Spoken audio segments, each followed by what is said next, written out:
What's going on, everybody? This is Marcus, and I'm here with my beautiful wife, Shira. And we would like to welcome you to another episode of the Black Married and Debt-Free Podcast. And Shira, it's an emphasis on married today, right? Because we're going to be talking about, marriage and money and how that whole thing can get all wrapped up in, and tangled up together. And we're going to be talking about an article that we saw on CNBC Making It, or CNBC.com. It says, yes, marry for money. A top economist shares the surprising financial benefits of marriage. I mean, I know what they are, you know what I'm saying?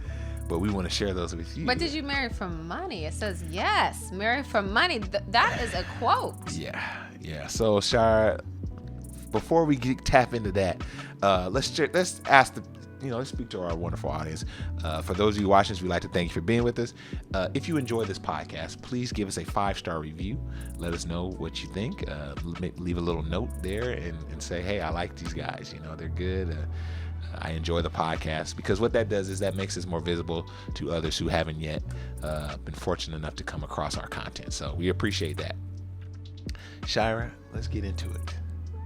Okay, what's up? Should we marry for money? You brought me this article, so obviously it grabbed something.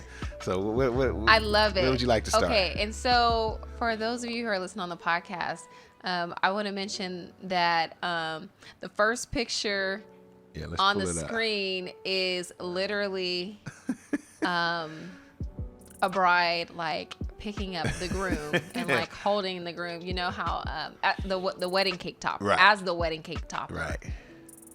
So let's dig on this, Shira. I mean, so I think this. What do you think about the topic in general? Should you marry for money? I think it needs to be no. I don't think you should marry just strictly for money. But you want it to be. Dang, this is tough. You stop right in your tracks. This is tough. I want to make sure I say the right thing. Because look, Shira, and we always talk about this. Me and you married with nothing, right? But is that acceptable at our age if we were single?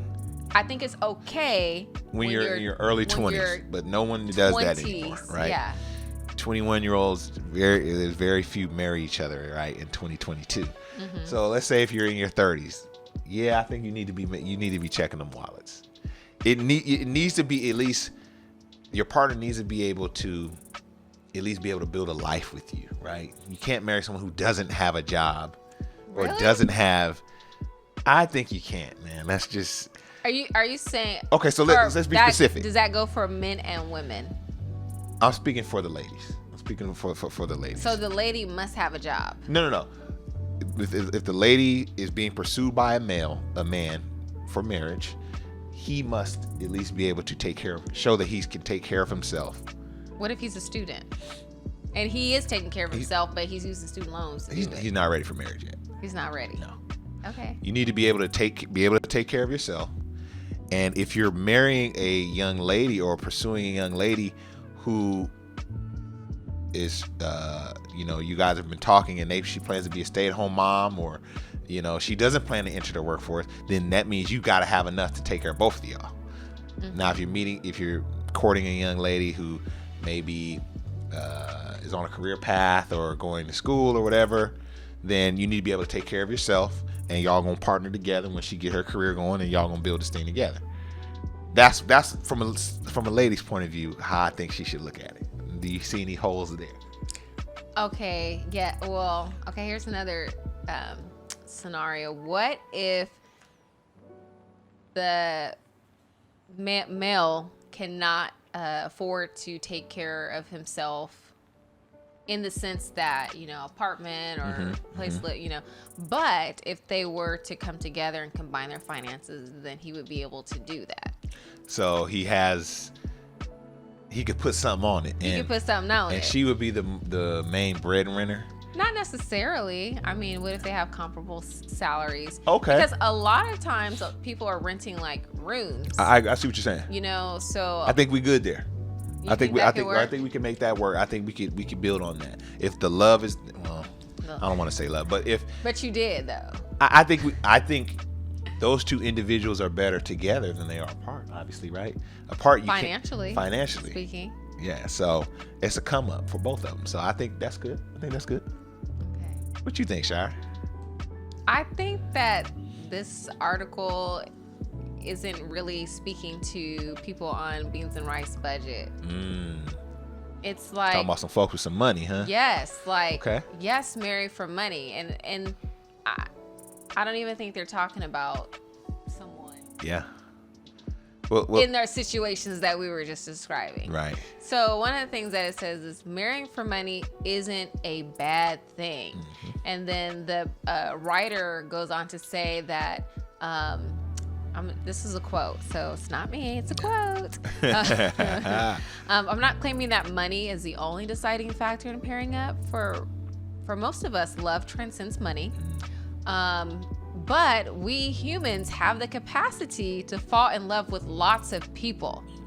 And there's no shame in targeting your swooning on someone who can provide you with a higher standard of living. What do you think about that? Yeah. Okay. So let's do it. You got you have guy A and guy B. Well, you know what? Let's. I'm a male, so you have Lady A and Lady B. Okay. Lady A has $100,000 student loan debt, right? Lady B doesn't. They both have comparable jobs, making comparable income. Hey, and I like them both equally. I'm going with B.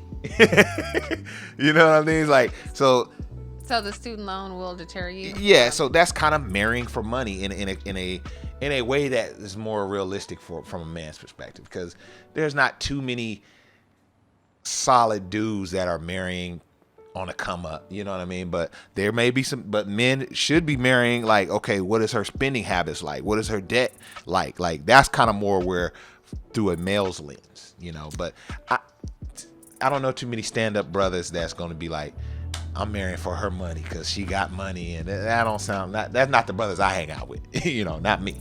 But from a lady's perspective, what do you think? Because now I think maybe ladies may be looking more towards, well, what is he earning? You know, so let's hear it, Shai. So basically, you're saying if there are two males, and one, I won't say the student loan debt, but I'll say one is a six-figure earner. Yes. And one makes, $40,000. Which one do I choose? Which one do you choose? Well, I think that this article is missing other factors. Okay. Like, okay, here I am overcomplicating, but you are. But I think there are other factors that you have to consider, like his family, upbringing, okay,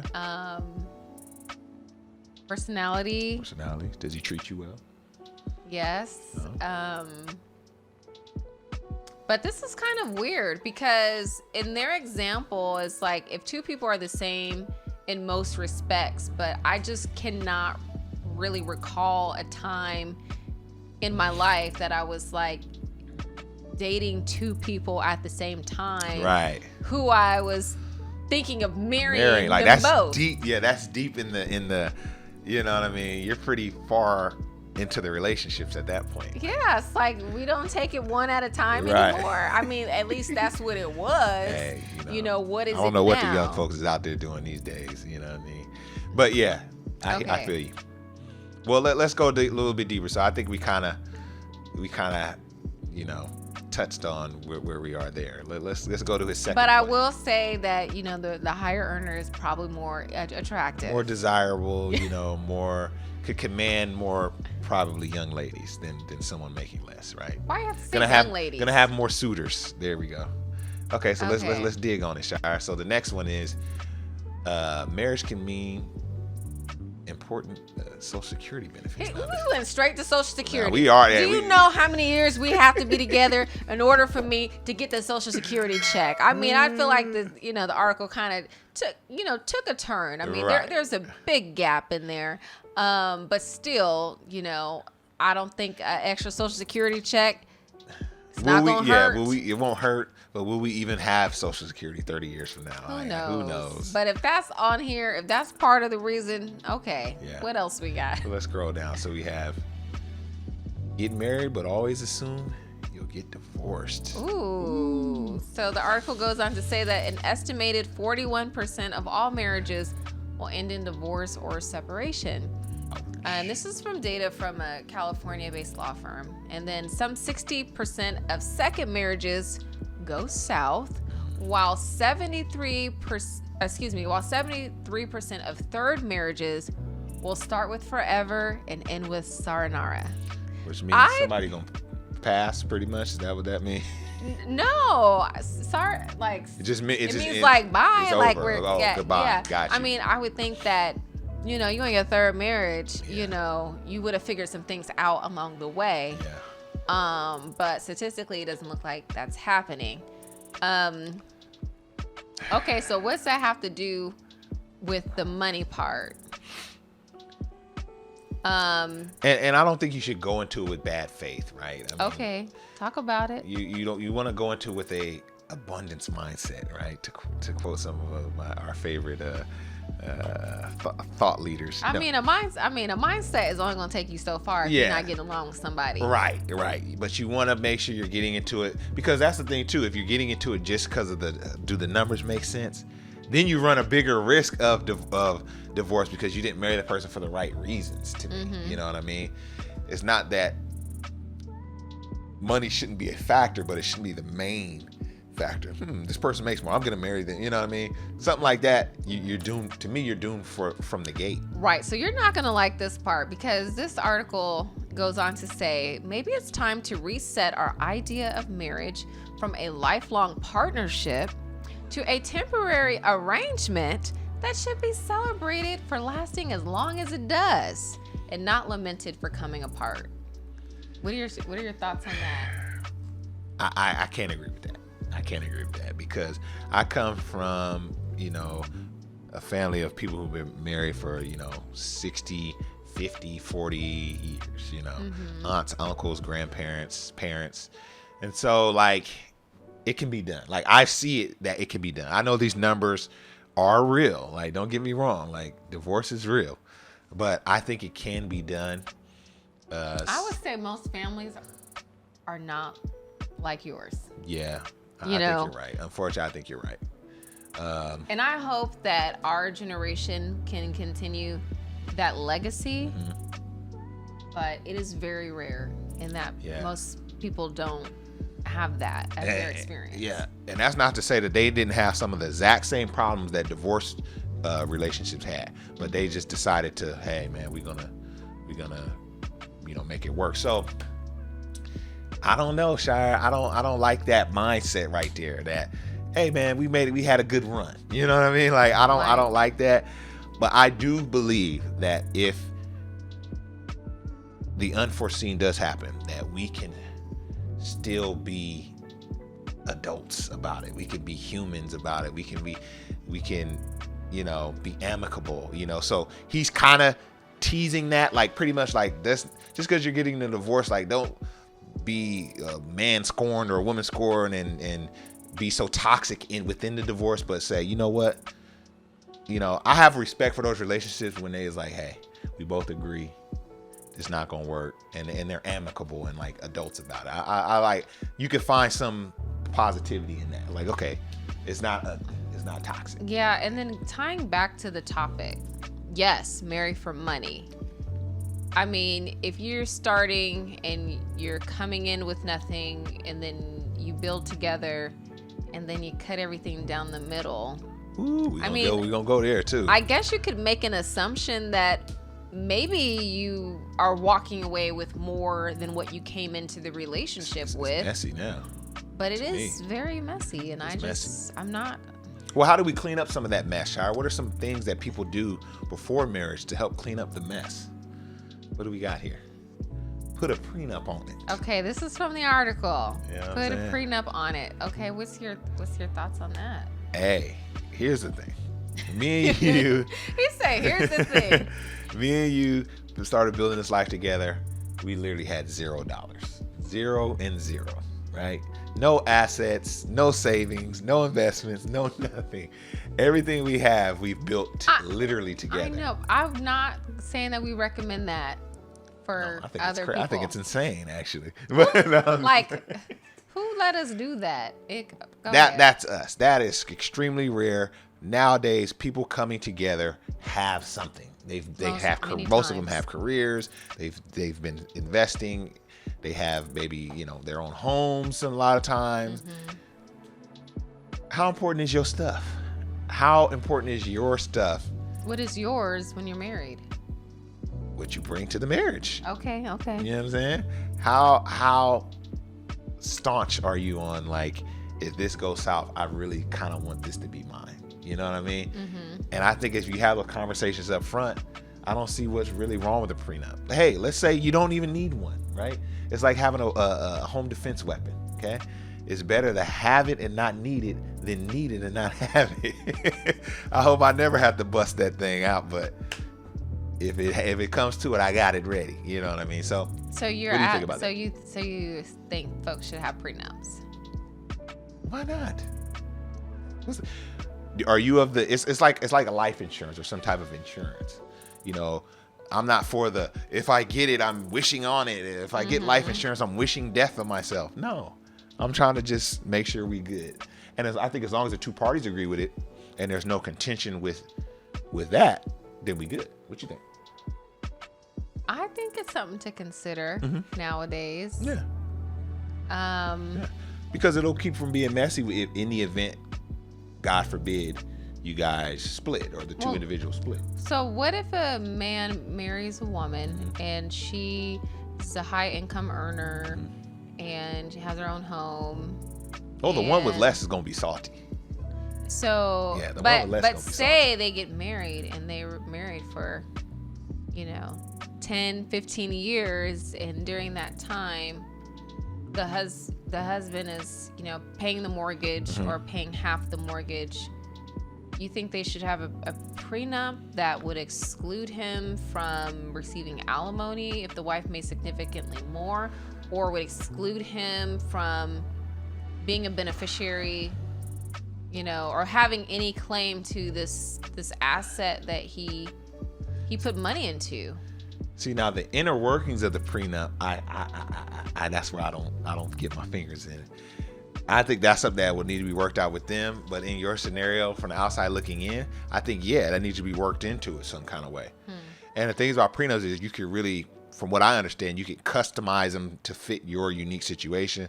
And then what you build together, obviously, you would have to split those things. But this is specifically speaking to someone who's coming to the table. I mean, maybe you're marrying in your 40s. Maybe this is your second marriage, your third marriage. You coming to the table, you got stuff.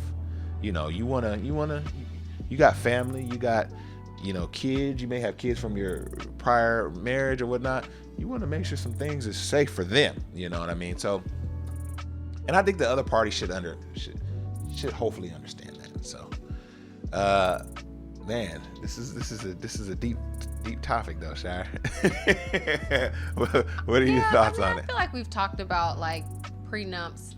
Yeah, I think before, we did before. And I feel like we've kind of like gone back and forth. Like, you don't need a prenup if you're going to be together. And it's like, no, you need to get a prenup. You need to protect your assets. Yeah. Do you want to go over the scenario that they laid out in the article about that? Okay, sure. So in the article, look, I'm going to change these names, okay? Let's change names. Okay. So they say, take the case hypothetical. We're going to call her Tammy, okay?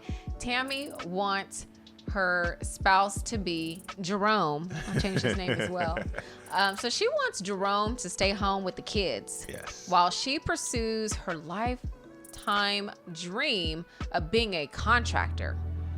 Tammy is a go-getter, and her plan is to borrow $1 million, construct and sell a dream house, and use it to showcase her talents. Hey, Tam.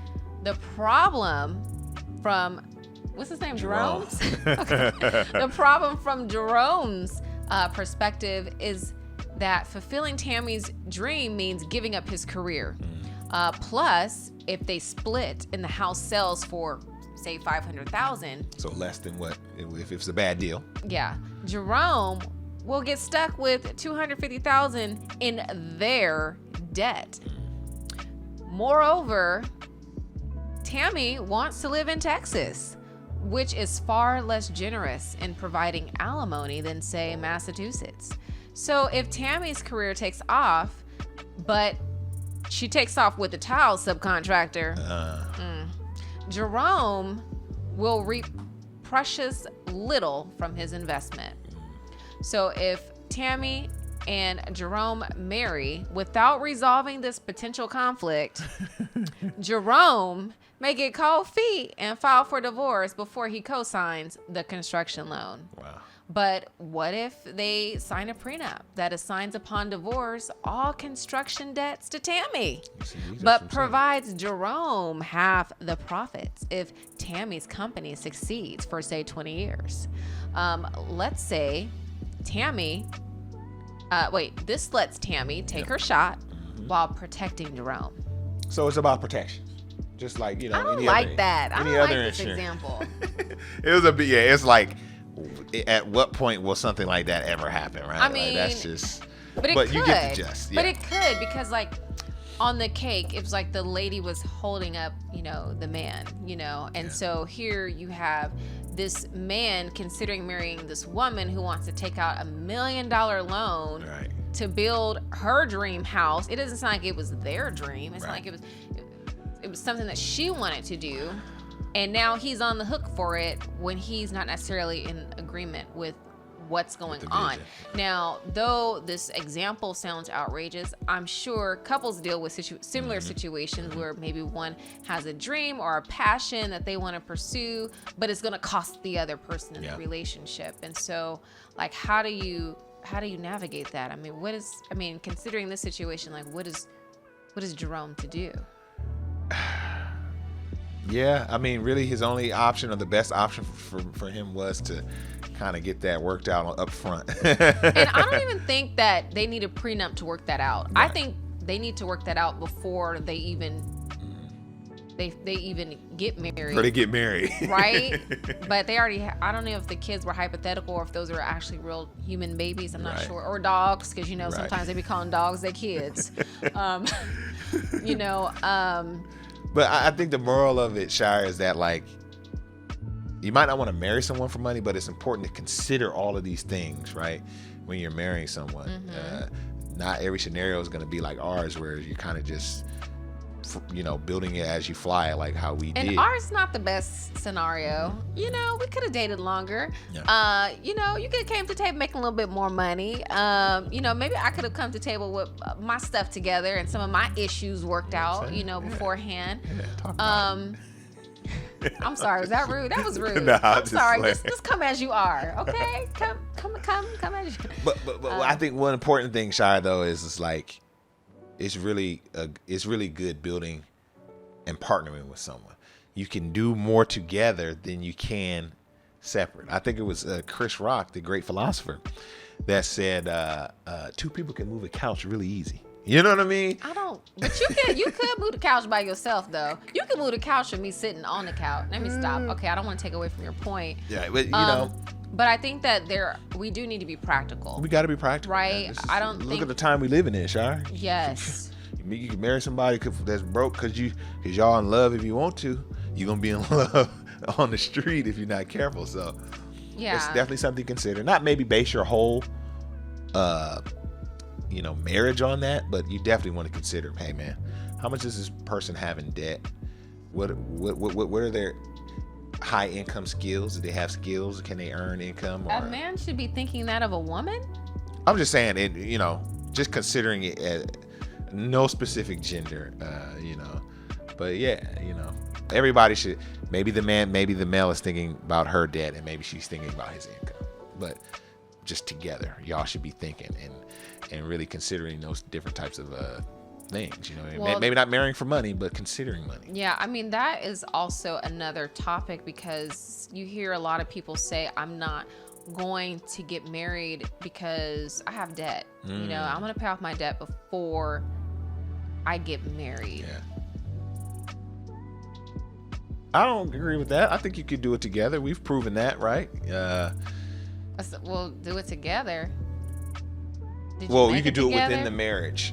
Well, yes, you can do it within the marriage. Yeah, I was kind of being devil's advocate when I said that, but and then for me, this article is very like a different take on marriage. I don't think that this is how how you're talking about like your grandparents being married for 60 plus years and 50 plus years. Like, I don't think that they approached it in this way. And many times people who are married, they want the type of marriages that they've seen their grandparents or their great grandparents have, but you are not going to get that result if you're approaching it with a different mindset. Right. I mean, you could. I mean, anything's possible, I guess. But we want their result, but sometimes we're not willing to do the things that they were willing to do in order to achieve that. Man, that's good stuff. So I don't know. I feel like this article is very interesting. Mm-hmm. Yes, marry for money, a top economist shares. So obviously this is an opinion piece. And I think people do need to be practical. I think money is a factor, and you do want to get those things talked about first. What are your expectations, and what are your goals as a couple? Yeah. So we want to know what you think. I mean, I think that's only fitting, right, Shire? You let us know what you think on the topic. Is it okay to marry for money? Let us know in the comment section if you're watching this on YouTube or. Yeah. Okay, what you think? I'm like, this is such an interesting topic. And what else you got? Since you marry for money, I'm like, well, how much money? Oh Lord. I'm sure if it's a crazy number, then yeah, you just go on it. Nah, but you want to be with somebody that you feel like you can build a life with, that you can create life with, right? Mm-hmm. Potentially. So it's not all about the money, but hey, it's definitely something I'm looking at. Just like looks, it's not all about looks, but I want to be able to be with someone who's pleasant looking, right? I mean, would you be okay, like, if someone married you just for money? I mean, they thought you were nice too, but is that okay? I would be hurt. I would be upset. You'd be hurt? Yeah, if I found out this person married me just because of we used to call that a name. A gold digger? Back in the day. I don't want to say anything that's no longer politically correct. I said gold digger. Right. So, hey, I would definitely be hurt if you married me just for my money. Well, rest assured. Right. I'll have to worry about that. But anyway, yes, let us know what you think in the comment section, whatever you're listening to this on, or on YouTube if you're checking out the visuals. We love to hear from you. So yeah, any other thoughts on this one, Shire? No. All right. This is interesting. Yeah, definitely. Well, we hope you enjoyed this episode of the Black Married and Debt Free podcast. We're gonna holler at you on the next one. Peace.